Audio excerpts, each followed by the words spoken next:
राधे राधे। मैं हूं रंजन और एक बार फिर से आप सभी का स्वागत है एनसीईआरटी साइंस सीरीज में। एनसीईआरटी साइंस सीरीज में क्लास 7 का चैप्टर 5 जो कि भौतिक और रासायनिक परिवर्तन है, इसके बारे में हम लोग जानने और समझने का प्रयास करेंगे। चलिए बिना देरी किए हुए शुरू करते हैं आज की अपनी क्लास को। जो भी इंपॉर्टेंट फैक्ट है उसको हमने आपको बताने का प्रयास करेंगे, समझाने का प्रयास करेंगे। जैसे कि आप यहाँ पे देख सकते हैं, लिखा है कि दैनिक जीवन में हमें आसपास बहुत से परिवर्तन दिखाई देते हैं। बिल्कुल बात सही है। इन परिवर्तनों में आगे है कि इन परिवर्तनों में एक या अधिक पदार्थ सम्मिलित होते हैं। उदाहरण के लिए आपकी माताजी आपसे शीतल पेय बनाने के लिए पानी में शक्कर घोलने के लिए कहती है। शक्कर का विलयन बनाना एक परिवर्तन है। जैसे शक्कर यानी चीनी को अगर पानी में मिलाइएगा तो वो भी विलयन एक प्रकार का परिवर्तन है। इसी प्रकार दूध से दही जमना भी एक अन्य परिवर्तन है। दूध होता है और दूध से दही जम जाता है तो उसमें चेंजिंग हुआ ना। कभी कभी दूध खट्टा हो जाता है, दूध का खट्टा होना भी एक परिवर्तन है। खींचा हुआ रबर बैंड भी किसी परिवर्तन को दर्शाता है। जैसे कोई रबर बैंड है, उसको खींचेंगे तो लमड़ेगा, फिर जाएंगे तो सिकुड़ जाएगा। तो ये भी एक प्रकार का परिवर्तन है। यानी कि आए दिन बहुत सी चीज़ों में परिवर्तन होते रहता है। ठीक है, ऐसे 10 परिवर्तनों की सूची बनाइए जिन्हें आप आसपास देखते हैं। इस अध्याय में कुछ क्रियाकलाप करके इन परिवर्तनों की प्रकृति का अध्ययन करेंगे।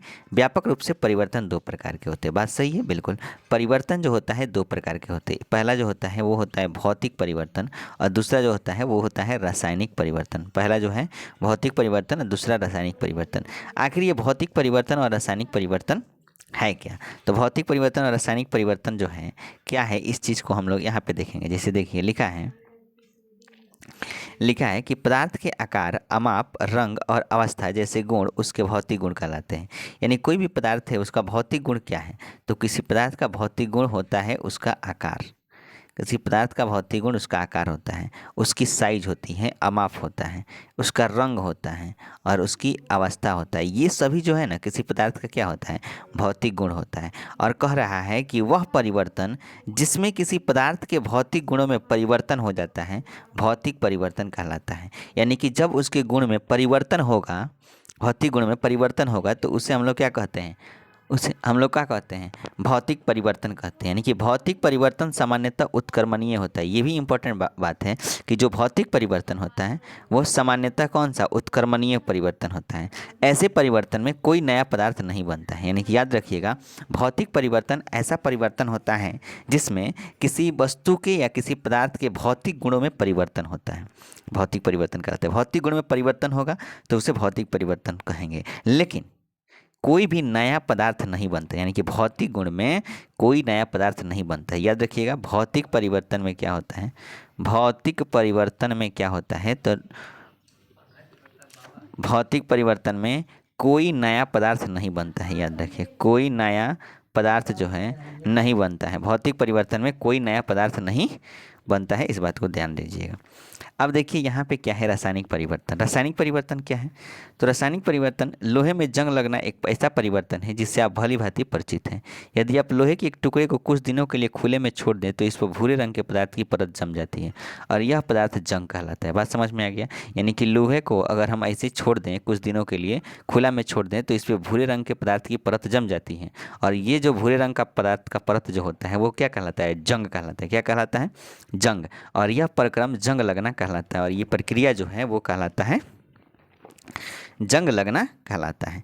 पार्क अथवा लॉन आदि के लोहे के दरवाजे, बगीचे या पार्क आदि में रखे लोहे की बेंच और लोहे की लगभग कोई भी वस्तु जो खुले में रहती है जंग लग जाती है। कोई भी लोहे का वस्तु अगर खुला में रख देते हैं तो उसमें क्या होता है? अक्सर जंग लग जाता है। ठीक है, आपने देखा होगा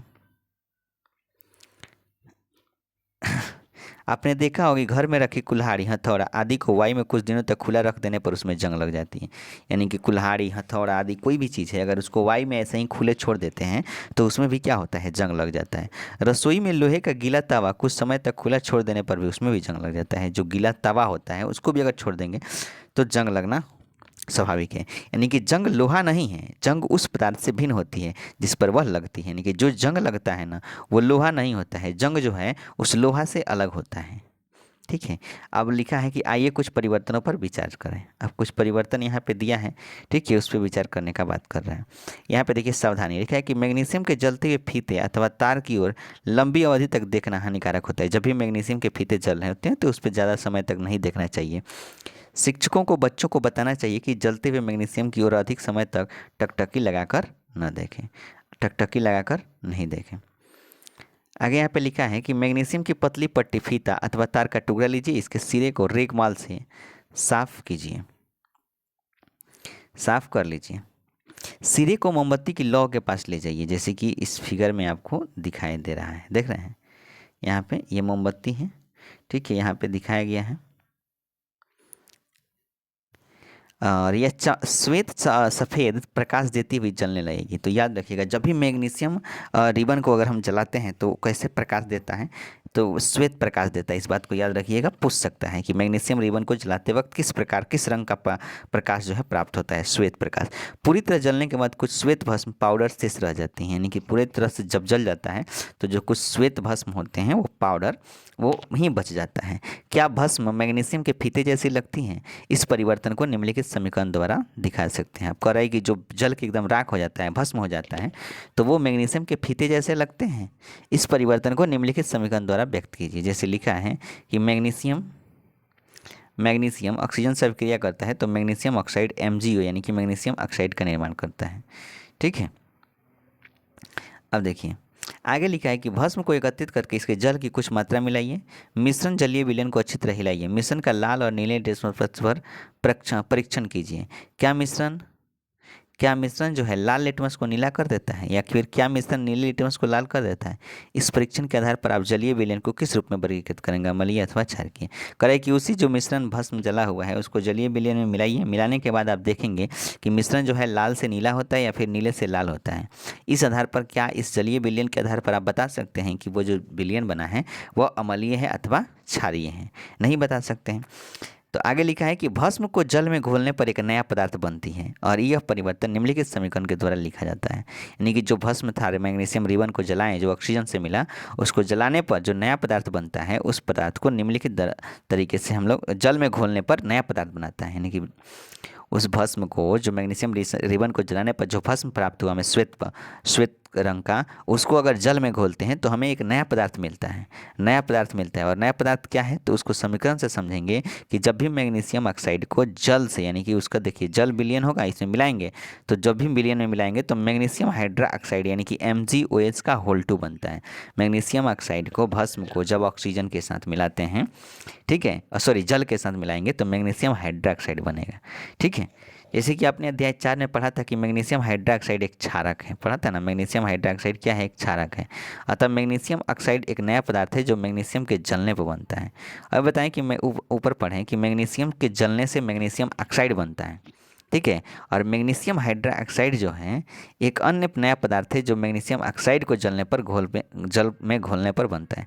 अभी देखिए वहाँ पे क्या था कि मैग्नीशियम को जब ऑक्सीजन के साथ मिलाएं तो मैग्नीशियम ऑक्साइड बना। अब ये मैग्नीशियम ऑक्साइड को जब जल में मिलाते हैं तो मैग्नीशियम हाइड्रोक्साइड बनता है। यानी कि देखिए यहाँ पे जो है परिवर्तन हो रहा है कि नहीं, पदार्थ में जो है मैग्नीशियम, यहाँ पे लिखा है कि मैग्नीशियम हाइड्रोक्साइड एक अन्य पदार्थ है जो मैग्नीशियम ऑक्साइड को जल में घोलने पर बनता है। यानी कि ये जल में मैग्नीशियम ऑक्साइड को जल में घोलने पर मैग्नीशियम हाइड्रोक्साइड बन रहा है, जबकि मैग्नीशियम को ऑक्सीजन से मिलाते हैं तो मैग्नीशियम ऑक्साइड बनता है। तो यहाँ पे परिवर्तन दिख रहा है। तो वही बात यहाँ पे क्या है बोल रहा है। अब यहाँ पे उस चीज़ को क्या किया है कि परिवर्तन मतलब क्या है उसको क्रियाकलाप करके दिखाने का प्रयास किया है, ठीक है। इसमें कुछ विशेष है नहीं। चलिए यहाँ से देख लीजिए, आपको जो भी परिवर्तन दिखाई देते हैं वे कॉपर और सल्फेट के लोहे के बीच अभिक्रिया के कारण होते हैं। विलयन के रंग का नीला से हरा हो जाना एक नए पदार्थ आयरन सल्फेट के बनने के कारण होता है। लोहे की कील पर भूरा निक्षेप कॉपर या तांबे की परत के कारण होता है। जो लोहा का कील है अगर उस पर भूरे रंग का जो परत चढ़ जाता है उसका कारण क्या है, वो कॉपर या तांबे की परत की वजह से होता है, जो एक अन्य नया पदार्थ है। हम इस अभिक्रिया को निम्न प्रकार से बता सकते हैं। जैसे लिखा है कि कॉपर सल्फेट का विलयन यानी जिसे नीला थोथा कहते हैं अगर लोहा के साथ मिलता है तो आयरन सल्फेट का विलयन यानी FeSO4 जो कि हरा बनाता है और कॉपर जो कि भूरा निक्षेप प्राप्त करता है। तो कॉपर सल्फेट को अगर लोहा के साथ मिलाएंगे तो आयरन सल्फेट, ठीक है, प्लस कॉपर का निर्माण होगा। अब देखिए कॉपर सल्फेट जो होता है ना उसको नीला थोथा कहते हैं, याद रखिएगा। यही पूछेगा कि नीला थोथा का बताइए सूत्र बताइए। नीला थोथा का तो CuSO4 होता है। क्या होता है? CuSO4, इसको याद रखिएगा। वहीं अगर कह देगा कि फेरस सल्फेट का रंग कैसा होता है, FeSO4 का, इसका रंग कैसा होता है, तो इसका रंग हरा होता है। ठीक है, हरा होता है, इसको याद रखना है। बाद बाकी ये भी आपका क्रियाकलाप दिया है। यहाँ पे देखिए, यहाँ पे लिखा है कि वह परिवर्तन जिसमें एक अथवा एक से अधिक नए पदार्थ बनते हैं रासायनिक परिवर्तन कहलाता है। रासायनिक परिवर्तन को रासायनिक अभिक्रिया भी कहते हैं। यानी कि रासायनिक परिवर्तन में क्या होता है कि जो है एक से अधिक, एक अथवा एक से अधिक नए पदार्थ का निर्माण होता है। भौतिक परिवर्तन में नहीं, भौतिक परिवर्तन में दूसरा कोई नया पदार्थ नहीं बनता था। भौतिक परिवर्तन में नया पदार्थ नहीं बनता था, इसी बात को समझना है इस चैप्टर के अंदर। भौतिक परिवर्तन में नया पदार्थ नहीं बनता था, जबकि रासायनिक परिवर्तन में एक या एक से अधिक नया पदार्थ बनता है, इसीलिए इसे रासायनिक अभिक्रिया कहते हैं। रासायनिक परिवर्तन में एक या एक से अधिक नए पदार्थ बन जाता है, इसीलिए इसे रासायनिक परिवर्तन कहते हैं। ये बात समझ लीजिएगा। ठीक है, आगे जैसे लिखा है कि रासायनिक परिवर्तन हमारे जीवन में अत्यधिक महत्वपूर्ण है। बात तो सही है, सभी नए पदार्थ रासायनिक परिवर्तन के परिणाम स्वरूप ही बनते हैं। यानी कि जितने भी नए पदार्थ होते हैं वो रासायनिक परिवर्तन के परिणाम स्वरूप ही बनते हैं। उदाहरण के लिए भोजन का पाचन रासायनिक परिवर्तन, फलों का पकना रासायनिक परिवर्तन, अंगूरों का किण्वन रासायनिक परिवर्तन, विभिन्न रासायनिक परिवर्तनों के कारण होता है। बहुत सारी जो एग्जाम्पल्स हैं वो रासायनिक परिवर्तन की वजह से होता है। औषधि भी रासायनिक अभिक्रियाओं की श्रृंखला का अन्य उत्पाद होती हैं। उपयोगी नए पदार्थ जैसे कि प्लास्टिक, अपमार्जक को रासायनिक अभिक्रिया द्वारा ही बनाया जाता है। वास्तव में प्रत्येक नए पदार्थ की खोज रासायनिक परिवर्तन का अध्ययन करके ही किया गया। जितने भी नए पदार्थ का निर्माण होता है वो सभी जो है रासायनिक परिवर्तन के बदौलत ही होता है। रासायनिक परिवर्तन के बदौलत ही नए पदार्थों का निर्माण होता है। रासायनिक परिवर्तन के कारण ही होता है। हमने देखा कि रासायनिक परिवर्तन में एक या एक से अधिक नए पदार्थ निर्मित होते हैं। ठीक है, एक या एक से अधिक नए पदार्थ निर्मित होते हैं। नए उत्पादों के अतिरिक्त रासायनिक परिवर्तन में निम्न घटनाएं भी हो सकती हैं। अब रासायनिक परिवर्तन में कौन कौन सी घटनाएं हो सकती हैं, एकदम वेरी इंपॉर्टेंट पॉइंट है, यहाँ पे आप जहाँ से गौर करिएगा क्या है। चलिए, रासायनिक परिवर्तन में क्या होता है, तो देखिए, ऊष्मा, प्रकाश अथवा किसी अन्य प्रकार के विकिरण, उदाहरण के लिए पराबैंगनी का निर्मुक्त यानी कि बाहर निकलना अथवा उनका अवशोषण होता है। जितना भी ऊष्मा है, प्रकाश है अथवा किसी भी अन्य प्रकार के जो विकिरण है उसका या तो निर्मुक्त होगा या तो उनका अवशोषण होगा, ये होता है। इसमें ध्वनि का उत्पन्न होना, जब भी रासायनिक परिवर्तन होगा तो पॉइंट नंबर 2 में ध्वनि का उत्पन्न होगा, पक्का ध्वनि उत्पन्न होगा।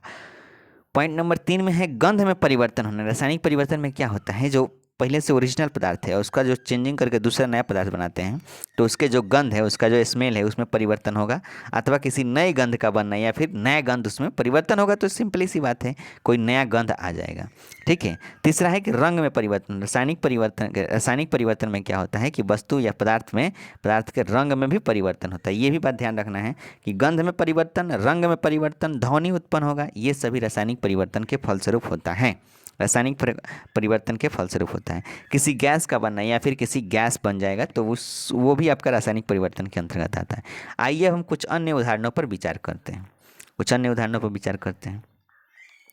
आपने देखा कि मैग्नीशियम के फीते का जलना एक रासायनिक परिवर्तन। याद रखिएगा, मैग्नीशियम के फीते का जलना एक रासायनिक परिवर्तन। जैसे मान लीजिए कि रासायनिक परिवर्तन क्या है, रासायनिक परिवर्तन से एक नए पदार्थ का निर्माण होता है।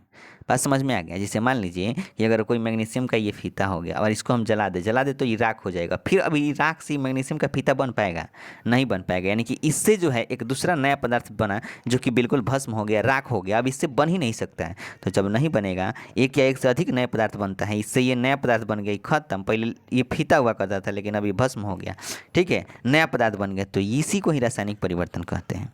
ठीक है, तो जितना भी जलने वाला होगा ना, सब रासायनिक परिवर्तन के अंतर्गत आएगा। जैसे कोयला, अब कोयला है, कोयला का ये टुकड़ा है, कोयला जल के राख हो गया, तो फिर इसमें चेंज होगा नहीं, इसकी अवस्था में परिवर्तन नहीं हो सकता। इससे एक नया पदार्थ बन गया जो राख के रूप में प्राप्त हुआ, तो इस प्रकार से ये रासायनिक परिवर्तन होगा।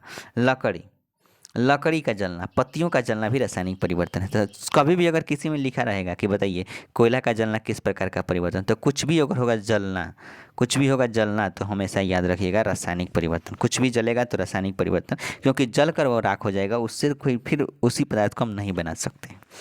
चलिए, वास्तव में किसी भी पदार्थ का जलना एक रासायनिक परिवर्तन है। कोई भी पदार्थ जल रहा है तो इसका मतलब समझ लीजिए कि रासायनिक परिवर्तन है। जलने के साथ सदैव ऊष्मा का उत्पादन होता है, और जो भी पदार्थ जलेगा एकदम श्योर है कि उससे ऊष्मा का उत्पादन होगा ही होगा। आगे देखिए, पटाखों का विस्फोट एक अन्य रासायनिक परिवर्तन है। आप जानते हैं कि ऐसे विस्फोट से ऊष्मा, प्रकाश, ध्वनि और रुचिकर गैसें उत्पन्न होती हैं। ठीक है, तो जब भी कोई पटाखा यानी बम को अगर विस्फोट करते हैं तो वो भी रासायनिक परिवर्तन, क्योंकि बम इस अवस्था में रहेगा, अगर ये बम उड़ गया तो फिर ये तो पूरा एकदम छिटा फिटा जाएगा ना, तो फिर इस रूप में ला सकते हैं, नहीं ला सकते हैं, तो रासायनिक परिवर्तन है। आज जब बम विस्फोट होता है तो हमें ऊष्मा मिलती है, प्रकाश मिलता है, ध्वनि मिलता है और रुचिकर गैस उसमें से भी प्राप्त होता है, जो वायुमंडल को प्रदूषित करता है। ये सारी चीज़ें वायुमंडल को प्रदूषित करता है ये गैस। इसलिए आपको पटाखे न जलाने की सलाह दी जाती है। इसीलिए लोग कहते हैं कि पटाखों को नहीं जलाओ। आगे देखिए, जब भोजन सामग्री बासी हो जाती है अथवा सड़ गल जाती है तो उसमें दुर्गंध आने लगती है। क्या इस परिवर्तन को रासायनिक परिवर्तन कह सकते हैं? तो जिससे दुर्गंध आए, गंध आए, वो भी तो एक रासायनिक परिवर्तन का है ना, रासायनिक परिवर्तन का उदाहरण है।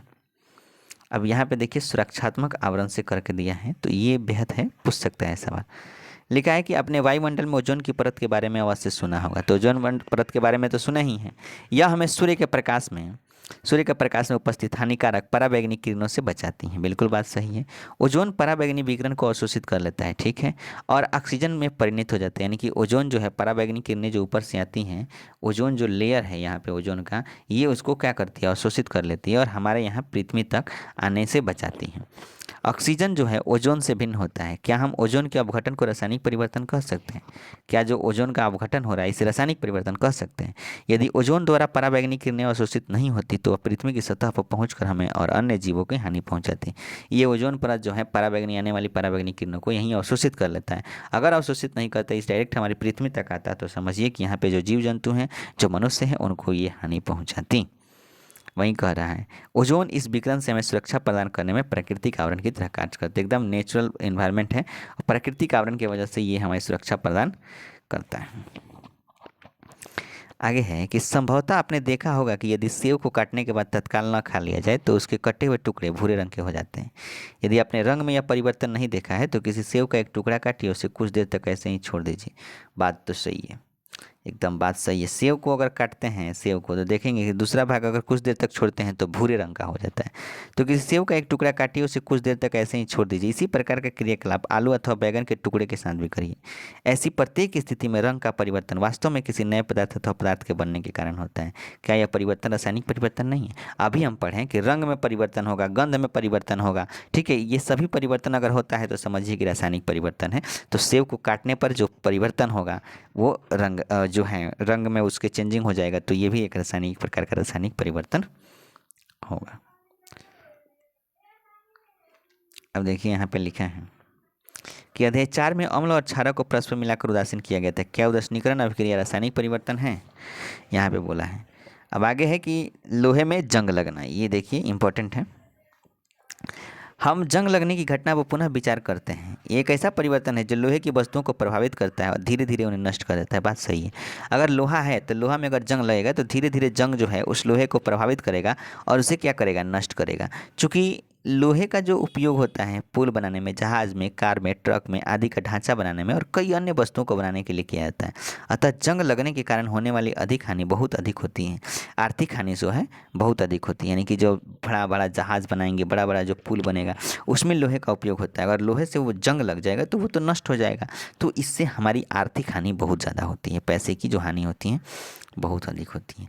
जंग लगने की प्रक्रिया निम्नलिखित समीकरण द्वारा व्यक्त किया जा सकता है। जंग लगने की जो समीकरण है वो है कि लोहा यानी कि Fe जो है जब ऑक्सीजन से मिलेगा तो E बनाता है ऑक्सीजन से प्लस H2O से, यानी कि जल से ये मिलेगा तो बनाता है Fe2O3 मिलके बनाता है Fe2O3। जैसे कि यहाँ पे आप देख सकते हैं लिखा है कि लोहा Fe, ऑक्सीजन O2 वायु से और जल H2O, तो जंग जो है आयरन ऑक्साइड होता है Fe2O3। पूछेगा कि जंग का सूत्र बताइए तो Fe2O3 जंग का सूत्र होता है। याद रखिएगा जंग का सूत्र क्या होता है, Fe2O3। ठीक है। जंग लगने के लिए ऑक्सीजन और जल अथवा जलवाष्प दोनों की उपस्थिति अनिवार्य है। जंग तभी लगेगा जब ऑक्सीजन होगा और जंग तभी लगेगा जब जल होगा। यानी कि बिना जल और बिना ऑक्सीजन के जंग लग ही नहीं सकता है। जंग लगने में ये दोनों की उपस्थिति बिल्कुल ही अनिवार्य होनी चाहिए। आगे बोला है कि वास्तव में यदि वायु में आर्द्रता की मात्रा अधिक हो, अर्थात नमी अधिक हो, तो जंग जल्दी लगता है। अगर वायु में नमी अधिक होगी लोहा है और नमी अधिक है तो देखिएगा तुरंत जंग लग जाता है। अभी लोहा जो है नया नया खरीद के लाएं, अब पानी वानी पड़ गया तो देखिएगा तुरंत एकदम जो है भूरे रंग का हो जाएगा, जंग लग जाएगा। तो जब नमी अधिक होती है तो जंग जो है जल्दी लगता है। हम जंग लगने से रोकथाम कैसे कर सकते हैं? लोहे की वस्तुओं को ऑक्सीजन अथवा जल अथवा दोनों के संपर्क में आने से बचाकर ही ऐसे किया जा सकता है। इस जंग जो लग रहा है इसको बचा कैसे सकते हैं? तो जो भी ऑक्सीजन है या फिर जल है अथवा दोनों के संपर्क में, उसको हम लोग आने से बचाएंगे। जब दोनों को बचाएंगे तभी क्या होगा, संभव है कि उस पर जंग न लगे। इसका एक सरल उपाय उस पर पेंट अथवा ग्रीज की परत चढ़ाना है। यानी कि सरल उपाय है कि पेंट कर दीजिए। पेंट कर दीजिएगा तो क्या होगा, जंग नहीं लगेगा। वास्तव में लोहे की सभी वस्तुओं पर नियमित रूप से पेंट अथवा ग्रीज की परत चढ़ाते रहना चाहिए, जिससे उसमें जंग लगने को रोका जा सके। यानी कि हमेशा उस पर पेंट चढ़ाइए, चाहे ग्रीज जो होता है ग्रीस उसको चढ़ा दीजिए, जंग लगने से क्या होगा, बच जाएगा। एक अन्य उपाय है लोहे के ऊपर क्रोमियम अथवा जस्ता जैसी किसी धातु की परत चढ़ाना। बात सही है, क्रोमियम तथा जस्ता की धातु का जो है लेप चढ़ा दिया जाता है। लोहे पर जिंक की परत चढ़ाने का प्रक्रम यसद लेपन या गैल्वेनाइजेशन कहलाता है। यानी कि लोहा है, लोहे के ऊपर अगर हम जिंक की परत चढ़ा देते हैं तो उस प्रक्रिया को गैल्वेनाइजेशन कहते हैं। ठीक है, यसद लेपन या गैल्वेनाइजेशन कहलाता है। लोहे पर जिंक की परत चढ़ाने का जो प्रक्रम है यसद लेपन या गैल्वेनाइजेशन कहलाता है। इस बात को ध्यान रखना है। ठीक है, किसका परत चढ़ाते हैं, क्रोमियम अथवा जस्ता का। अपने घरों में पानी की आपूर्ति के लिए उपयोग होने वाले लोहे के पाइप यसद लेपित होते हैं, जिससे उनमें जंग नहीं लगता। आप देखे होंगे कि लोहा का जो पाइप होता है, आप पानी पीने वाले जो लोहे का पाइप लाते हैं तो उस लोहे पे यसद लेपन किया होता है।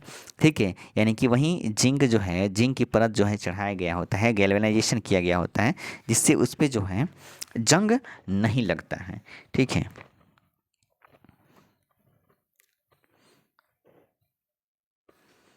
आगे है कि क्या आप जानते हैं कि पानी के जहाज लोहे के बने होते हैं और उनका एक भाग पानी में डूबा रहता है, तो पानी के ऊपर के भाग पर जल की बूंदें गिरती रहती है। यही नहीं, समुद्र के पानी में अनेक लवण भी पाए जाते हैं। लवण युक्त जल जंग लगने की परिक्रम की दर को बढ़ा देते हैं, अतः जहाज़ों को पेंट करने के बाद उन्हें जंग लगने से काफ़ी क्षति होती है। करा है कि आप देखे होंगे कि जहाज जो उसका आधा हिस्सा जो नीचे वाला हिस्सा होता है वो नीचे होता है, उस पर तो पेंट चढ़ा दिया जाता है, लेकिन उसके बाद भी जंग लगता है और जंग लगने से उस जहाज़ को भी क्षति होती है। यही नहीं, जहाज़ों के लोहे के कुछ भाग को बदलना प्रतिवर्ष आवश्यक हो जाता है और इतना जंग लग जाता है कि उसको हर साल जो है बदल दिया जाता है, एक्सचेंज किया जाता है। क्या आप विश्व में जंग लगने से होने वाली कुल आर्थिक हानि की कल्पना कर सकते हैं? कर सकते हैं। स्टेनलेस स्टील लोहे में कार्बन और क्रोमियम, निकेल तथा मैग्नीज जैसे धातुओं को मिलाकर बनाया जाता है। बहुत इंपॉर्टेंट, इसमें जंग नहीं लगता है।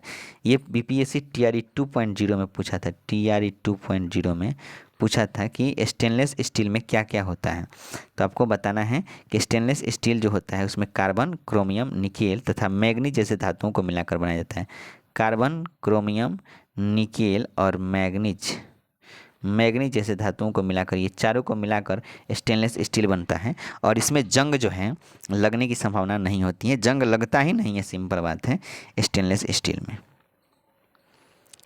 अब देखिए क्रिस्टलीकरण के बारे में दिया है। आपने पढ़ा था 6 में कि साधारण नमक यानी लवण को समुद्र जल के वाष्पन द्वारा प्राप्त किया जाता है। बात सही है, जो नमक हमें मिलता है समुद्री जल के वाष्पन के बदौलत मिलता है। इस प्रकार प्राप्त होने वाला नमक शुद्ध नहीं होता है और इनके क्रिस्टलों के आकार को स्पष्ट रूप से नहीं देखा जा सकता है। तथापि किसी पदार्थ के शुद्ध क्रिस्टल उनके विलयन से प्राप्त किए जा सकते हैं। यह प्रक्रिया क्रिस्टलीकरण कहलाता है। यानी कि कोई भी पदार्थ के शुद्ध क्रिस्टल उनके विलयन से प्राप्त किया जाता है और ये जो प्रक्रिया है क्रिस्टलीकरण कहलाता है। यह भौतिक परिवर्तन का एक उदाहरण है। मैंने समझिएगा ध्यान से क्या कह रहा है कि आपने देखा कि समुद्र जल के वाष्पन द्वारा हमें नमक प्राप्त होता है। इस प्रकार प्राप्त होने वाला नमक शुद्ध नहीं होता है। उन्हें क्रिस्टल के आकारों को स्पष्ट रूप से नहीं देखा जा सकता है। जो भी क्रिस्टल होते हैं उसमें छोटे छोटे तो उनको हम स्पष्ट नहीं दे सकते हैं। तो किसी पदार्थ के शुद्ध क्रिस्टल उनके विलयन से प्राप्त किया जाता है। जब किसी पदार्थ का जो शुद्ध क्रिस्टल होता है, इसमें जो क्रिस्टल है इसके विलयन से ही मिलेगा, उसका जो विलयन है, घोल है, उससे हम क्या करते हैं, शुद्ध क्रिस्टल को प्राप्त करते हैं। और उस शुद्ध क्रिस्टल को जिस विधि द्वारा प्राप्त करते हैं वह प्रक्रिया क्रिस्टलीकरण प्रक्रिया कहलाती है, यानी क्रिस्टलीकरण कहलाता है। और ये जो प्रक्रिया है ये भौतिक परिवर्तन का उदाहरण है। कौन सा, भौतिक परिवर्तन का, यानी क्रिस्टलीकरण जो है ये भौतिक परिवर्तन का उदाहरण है। केवल तनु सल्फ्यूरिक अम्ल का ही उपयोग करें, जल को उबालते समय सतर्क रहें। ठीक है, ऐसे दिया है यहाँ पे। आगे देखिए, अम्ल का उपयोग किया जाना है, अतः इस शिक्षक की उपस्थिति में ये क्रियाकलाप की बात बोल रहा है। वहीं आगे यहाँ पे लिखा है, देखिए, किसी बीकर में लगभग 1 कप जल लीजिए, ठीक है, और तनु सल्फ्यूरिक अम्ल की कुछ बिंदु मिलाइए। बीकर में जल ले लीजिए और इसमें तनु सल्फ्यूरिक अम्ल की कुछ बूंद डाल दीजिए। जल को गर्म करिए, इसको आग लगा दीजिए, नीचे से गर्म करिएगा। जब जल उबलना आरंभ कर दे, अभी एकदम ढबकने लगेगा, उबलने लगेगा, तो धीरे धीरे कॉपर सल्फेट का चूर्ण निरंतर चलाते हुए मिलाएं। अब इसमें ऊपर से कॉपर सल्फेट का जो है चूर्ण उसमें डालते रहना है। कॉपर सल्फेट का चूर्ण मिलाना तब तक जारी रखें, यानी कि ऊपर से कॉपर सल्फेट उसके अंदर तब तक डालते रहें, इसमें कॉपर सल्फेट तब तक डालते रहें, ठीक है, जब तक कि उसमें और कॉपर सल्फेट घोलना संभव ना हो। विलयन को फिल्टर पेपर की सहायता से छान लीजिए। अब जो भी विलयन है उसको फिल्टर पेपर से छान लीजिए। इसे ठंडा होने दीजिए। जो गर्म किए हैं इस पानी को, जो विलयन बन गया, ठंडा होने दीजिए। जब विलयन ठंडा हो रहा है तो उसे हिला डुलाकर या किसी अन्य प्रकार से न छोड़ें, यानी कि ठंडा हो गया तो उसको हिलाए डुलाए नहीं, वैसे ही रहने दें। कुछ समय बाद विलयन को देखिए और कुछ समय के बाद विलयन को आप देखिए, क्या आपको कॉपर सल्फेट के क्रिस्टल दिखाई देते हैं? यदि नहीं तो कुछ और समय तक प्रतीक्षा कीजिए, यानी कि अभी भी क्रिस्टल नहीं नज़र आ रहे हैं तो कुछ और इंतजार कीजिए, एकदम क्रिस्टल नज़र ही आएंगे, उसके कण जो है छोटे छोटे नज़र आएंगे। आपने भौतिक और रासायनिक परिवर्तनों के बारे में तो पढ़ा, लेकिन आसपास दिखाई देने वाले परिवर्तनों के भौतिक तथा रासायनिक परिवर्तनों के रूप में पहचानने का प्रयास कीजिए। आसपास जितने भी परिवर्तन दिखाई दे रहे हैं उसमें ढूंढिए कि यहाँ पे भौतिक परिवर्तन हुआ, कहाँ पे रासायनिक परिवर्तन होगा, किस में रासायनिक परिवर्तन होता, किस में भौतिक परिवर्तन हो। तो इसमें कुछ नहीं समझना था, वहीं भौतिक परिवर्तन क्या है, रासायनिक परिवर्तन क्या है, इसके बारे में विस्तृत चर्चा जो है आगे की कक्षाओं में हम लोग करेंगे, ठीक है, कि भौतिक परिवर्तन में और क्या क्या होता है, रासायनिक परिवर्तन में क्या क्या होता है, ठीक है। तो चलिए, इस वीडियो में मुझे लगता है कि इतना ही था, इस वीडियो में इतना ही था। आगे हम लोग देखेंगे। यहाँ पे आपने देखा कि क्या सीखा, इस पाठ का जो मूल चीज़ें हैं वो परिवर्तन हमेशा 2 प्रकार का होता है, एक भौतिक एक रासायनिक होता है, ये इंपॉर्टेंट है। भौतिक परिवर्तन है पदार्थों के भौतिक गुण में कुछ परिवर्तन होते हैं, इन परिवर्तनों से कोई नया पदार्थ नहीं बनता है। तो याद रखिएगा, भौतिक परिवर्तन में नो चेंज, जैसा है वैसा ही होगा, नो चेंज, जैसा है वैसा ही होगा, कोई परिवर्तन नहीं होता है, कोई नया पदार्थ नहीं बनता है। भौतिक परिवर्तन में कोई नया पदार्थ नहीं बनता है, भौतिक परिवर्तन है। रासायनिक पदार्थ परिवर्तन में नए पदार्थ बनते हैं, लेकिन रासायनिक परिवर्तन की बात करें तो रासायनिक परिवर्तन में नया पदार्थ बनते हैं। इस बात को याद रखिएगा, भौतिक परिवर्तन में नया पदार्थ नहीं बनते हैं। कुछ पदार्थों को क्रिस्टलीकरण के द्वारा उनके विलयनों को शुद्ध अवस्था में प्राप्त किया जाता है।